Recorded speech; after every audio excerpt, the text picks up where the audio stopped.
So you're trying to grow some juicy biceps, but you only have dumbbells to work with? Don't worry, I got you. Here are the only 3 bicep exercises you need to grow some juicy biceps. Let's get to it. So I feel like biceps training tends to get overcomplicated. A lot of people get fixated on whether to bias a short head or a long head and how do you do that. And I would tell you, for majority of y'all watching, that really doesn't matter in the first place. Although you can technically bias your short head from your long head depending on how much external rotation or internal rotation you have in your shoulder. Externally rotated being more long head focused, internally rotated being more short head focused. Majority of the curls we're gonna be doing is gonna be more in front of you, which is kind of like equal for both, right? So we're not really gonna be focusing on biasing one over the other. Rather, I like to focus more on when the biceps has the most leverage, how we can get stable to best train closer to failure with the biceps. And lastly, I'm gonna finish off with a brachialis / brachioradialis focused bicep exercise. What I just said was just an oxymoron, but essentially brachialis and the brachioradialis also aid in elbow flexion just like the biceps, and to some degree will help your arms look better.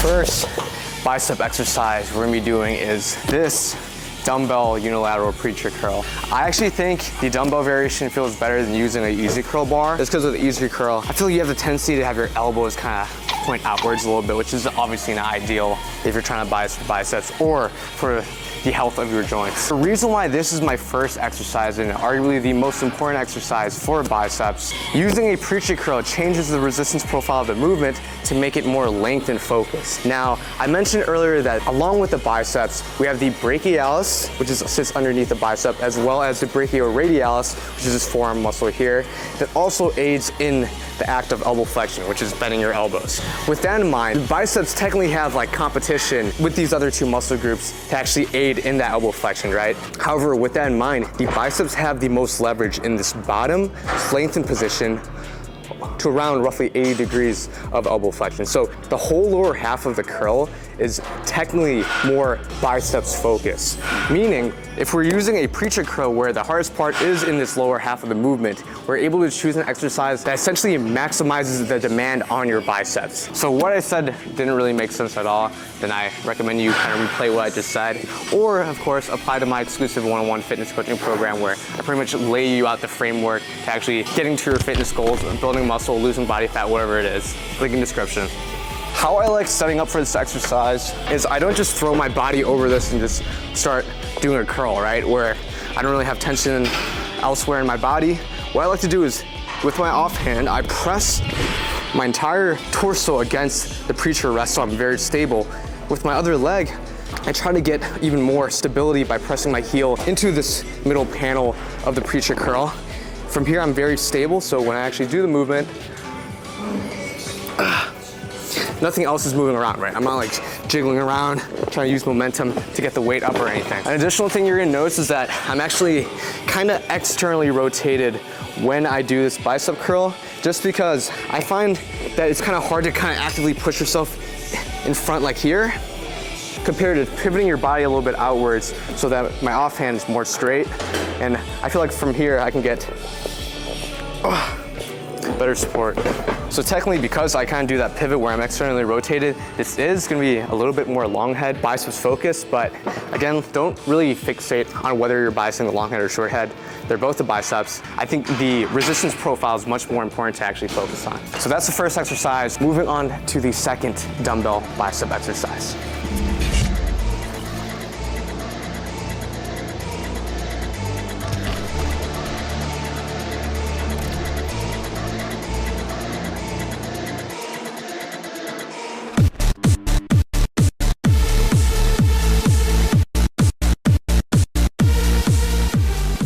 The second exercise is a supinated bilateral dumbbell bicep curl, ideally with a back support.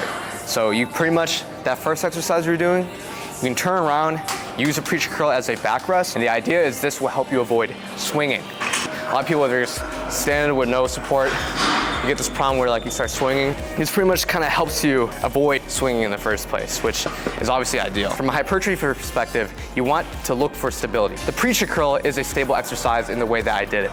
This exercise as well is also a more stable exercise than just a regular standing bicep curl or even a seated bicep curl. You can do this on the standing preacher curl as well. It's not gonna make much of a difference. Now, another good thing about this back rest is if you have a habit of bringing your shoulders forward when you curl, you can use the back rest as kind of like a tactile cue to see if your form is bad. Essentially, think about keeping the back of your arm touching the pad at all times, and this will allow you to avoid bring your arms up, right? Because if you're bringing your arm forward, then the back of your arm isn't gonna be touching the pad. So if you just focus on keeping that back of the arm on the preacher curl in the first place, that can help fix your form if you're a beginner. Now, another great exercise I recommend if you have trouble with bringing your arms forward is a incline dumbbell curl. I know more recently people have kind of been giving that exercise slack because they're basically saying that biceps don't benefit from stretch-mediated hypertrophy, and incline dumbbell curl is just gonna make it harder for you to push more weight, which is somewhat valid, but I do think the incline dumbbell curl is a great exercise because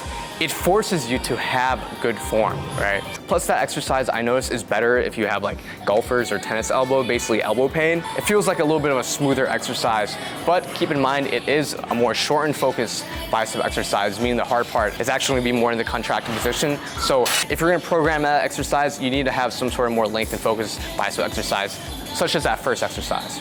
Now, because we're working with dumbbells, we have the luxury of changing our wrist position as we do a curl. So you saw that I was going from a neutral wrist position to a supinated position. I call this a supinating bicep curl.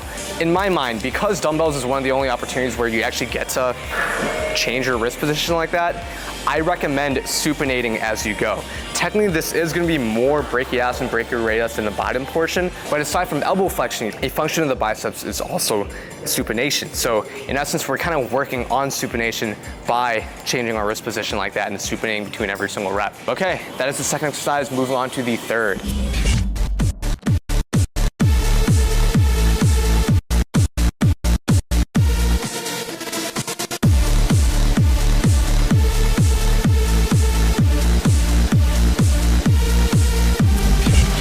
The third exercise is a dumbbell crossbody hammer curl for the brachialis and the brachioradialis. The brachialis sits underneath your biceps, so it is not visible. So the idea is that the brachialis, as it gets bigger, will kind of push out your biceps. And the second muscle is the brachioradialis. This is visible. It is your upper forearm muscle. Basically, it's this like meaty little portion right here. How we're able to bias the brachialis and brachioradialis as opposed to the biceps is by keeping a neutral grip. So the key thing with this movement is keeping that neutral grip in the first place.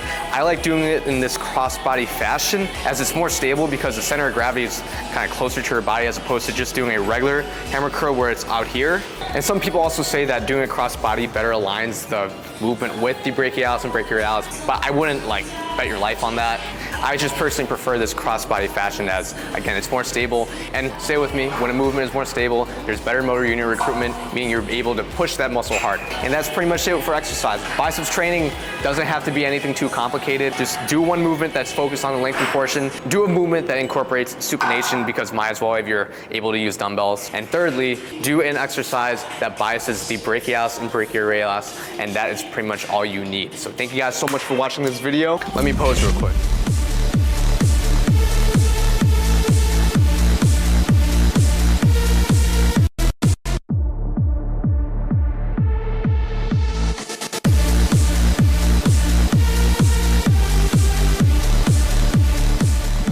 Thank you guys so much for watching this video. Hopefully you have a better understanding of how to grow your biceps, even when you only have dumbbells to work with. There are no excuses to building a great aesthetic physique. So like this video if you got some value out of it. Subscribe if you want to see more videos just like this and get your dream physique. I'll see you on the next one. Peace.